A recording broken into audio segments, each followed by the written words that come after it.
अस्सलाम वालेकुम मेरे भाइयों इंडिया और पाकिस्तान के लगभग सारे मुसलमान मौलाना तारिक जमील साहब से वाकिफ़ होंगे। हर कोई शख्स छोटे से छोटा और बड़े से बड़ा मौलाना तारिक जमील साहब को जानता होगा। मौलाना तारिक जमील साहब पाकिस्तान से हैं और तबलीगी जमात से इनका एक बहुत ही मजबूत रिश्ता रहा है। पाकिस्तान के अंदर मौलाना तारिक जमील साहब ने तबलीगी जमात के ताल्लुक से इतना काम किया कि मतलब बेशुमार काम किया। मौलाना तारिक जमील साहब ने पाकिस्तान के अंदर तबलीगी जमात को जिंदा कर दिया, तबलीगी जमात को वो वजूद में लेके आए। उनके आने के बाद जो तबलीगी जमात ने कामयाबी देखी, शायद उससे पहले पाकिस्तान के अंदर तबलीगी जमात ने वैसी कामयाबी कभी भी नहीं देखी थी। मौलाना तारिक जमील साहब ने अपनी पूरी ज़िंदगी तबलीगी जमात की खिदमत में गुजार दी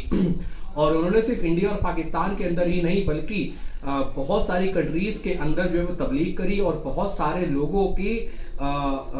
नमाज और रोज़ों की तरफ वो लेके आए। बहुत सारे लोगों की वो अल्लाह ने उन्हें बहुत सारे लोगों की हिदायत का सबब बनाया। उन्होंने तबलीग के लिए अपनी पूरी ज़िंदगी जो थी वो कुर्बान कर दी। लेकिन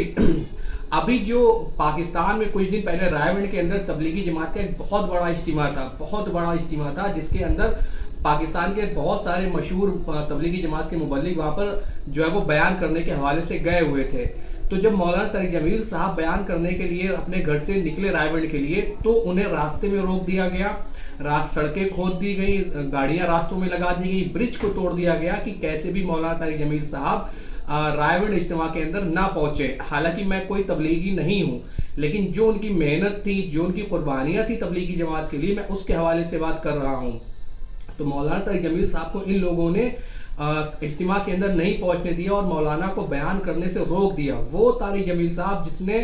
पाकिस्तान के अंदर तबलीगी जमात को जिंदा कर दिया, वो तारिक जमील साहब जिसकी वजह से न जाने कितने लोग जो है वो रोजे और नमाज की तरफ वापस आए, वो तारिक जमील साहब जिन्होंने अपनी पूरी जिंदगी तबलीगी जमात की खिदमत में गुजार दी, उन्हें तबलीगी इज्तिमा में बयान करने से रोक दिया गया। इसकी वजह क्या है? इसकी वजह है देवबंद, क्योंकि देवबंद के यहाँ से बहुत पहले ही मौलाना तारिक जमील साहब के खिलाफ जो है वो फतवा आ चुका था। इवन उनके खिलाफ किताब तक शाया कर दी गई थी देवबंद से। हुआ क्या था, मौलाना तारिक जमील साहब ने एक हदीस बयान कर दी। हदीस कौन सी थी? मन कुंतु मौलाहु फहाजा अलीउल मौला, कि नबी पाक ने फरमाया कि जिसका मैं मौला उसका अली मौला। ये हदीस बयान करनी थी कि मौलाना तारिक जमील साहब का देवबंद से तबलीगी जमात से धीरे धीरे बायकॉट शुरू हो गया और आज वो दिन आया कि मौलाना तारिक जमील साहब को बिल्कुल साइड लाइन कर दिया गया तबलीगी जमात से। अब आप मुझे बताएं कि एक शख्स ने एक सही हदीस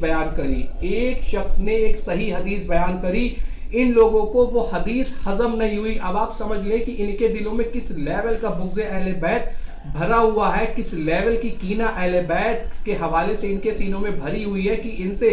एक सही हदीस जो है वो डाइजेस्ट नहीं हुई। आज ये कोई भी बहाना बनाए कि इस वजह से रोक दिया, उस वजह से रोक दिया, ये हो गया या वो हो गया, लेकिन सच्चाई यही है कि इन्होंने मौलाना तारिक जमील साहब को सिर्फ इस बिना पे रोका कि उन्होंने अहले बैत के फजाइल बयान करना शुरू कर दिए थे, उन्होंने मौला अली के फजाइल बयान करना शुरू कर दिए थे, उन्होंने करबला बयान करना शुरू कर दी थी, जो कि इनके इज्तिमात में कभी भी बयान नहीं होते। इवन जो तबलीगी भाई तबलीग को छोड़कर अपने आप को सिर्फ मुसलमान कहलाते हैं, उन्होंने मुझे बराह रास्त बताया कि कितने बड़े इज्तिमे हुए, कितने बड़े प्रोग्राम हुए, अहले बैत का कभी जिक्र नहीं होता था, मौला अली का कभी जिक्र नहीं होता था, इमाम हुसैन का कभी जिक्र नहीं होता था। अब आप समझे कि इन लोगों के दिलों में अहले बैत के हवाले से क्या क्या चीजें भरी हुई हैं। अब सोशल मीडिया की बरकत से अब जाकर कुछ तबलीगियों के अंदर अल्लाह के फजल करम से अहले बैत की मोहब्बत आई, उन्होंने जो है वो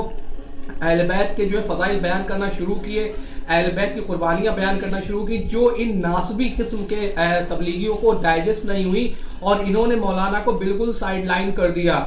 नबी पाक सल्लल्लाहु अलैहि वसल्लम ने फरमाया कि एक शख्स हजर अजबत और खाना काबा के दरमियान सारी जिंदगी नमाज पढ़ता रहे, लेकिन वो अल्लाह के हुजूर इस हाल में हाजिर हो कि उसके दिल में अहले बैत का बुग़्ज़, वो यकीनन जहन्नम में जाएगा। नबी पाक सल्लल्लाहु अलैहि वसल्लम फरमाते हैं कि मोमिन ही अली से मोहब्बत रखेगा और मुनाफिक ही अली से जो है वो बुग़्ज़ रखेगा। तो जिसके दिल में अली की बुग़्ज़ है वो मुनाफिक है, इसमें कोई शक कोई शुबा नहीं है, और जिसके दिल में अली की मोहब्बत है वो मोमिन है, इसमें कोई शक कोई शुबा नहीं है। और मौलाना तारिक जमील साहब ने फजाइल अली बयान करके जो उनके सामने परेशानियां आई, अगर आप उनसे पर्सनली जाके पूछे तो आपको पता चले کہ ان چیزوں کو بیان کرنے کے بعد کہ مولانا طارق جمیل صاحب کی زندگی میں کس کس لیول کی پریشانیاں آئیں، اب آپ سمجھیں کہ یہ فرقے والے کس سوچ کے لوگ ہیں، کتنی چھوٹی اور گھٹیا سوچ ہے ان سب کی، کہ اگر ایک شخص نے کوئی اختلاف نہیں کیا ان سے، ایک شخص نے صرف ایک صحیح حدیث آ کے بیان کری تو ان لوگوں نے مولانا کو سائیڈ لائن کر دیا، اور آج نوبت یہ آئی کہ انہیں بیان تک نہیں کرنے دیا جاتا اجتماع کے ممبر سے۔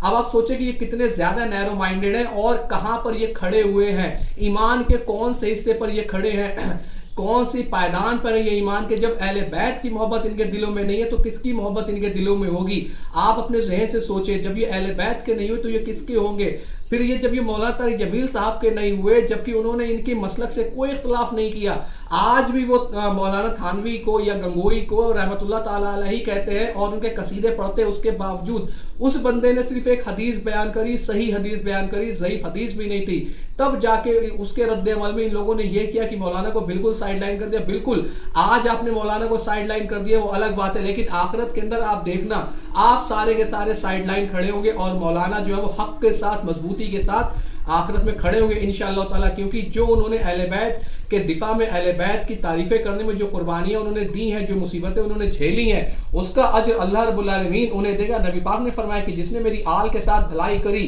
اس کا بدلہ میں اسے آخرت میں ضرور دوں گا، تو یعنی نبی پاک صلی اللہ علیہ وسلم مولانا طارق جمیل صاحب کو اس کا اجر اللہ سے ضرور دلوائیں گے، یقینی طور پہ دلوائیں گے۔ اور اب آپ سوچیں کہ آپ لوگ کس جگہ کھڑے ہوں گے مولانا کو روک کر، ابھی بھی وقت ہے، توبہ کر لے، اہل بیت کے بغض میں کچھ نہیں رکھا، یقینی طور پر جس شخص کے اندر بھی اہل بیت کا بغض ہوگا وہ جہنم میں جانے والا ہے، اس سے پہلے وہ رکنے والا نہیں ہے۔ اللہ ہم سب کو اہل بیت کی محبت پر قائم و دائم رکھے، ایمان پر جلائے، ایمان پر اٹھائے، الا البلاغ۔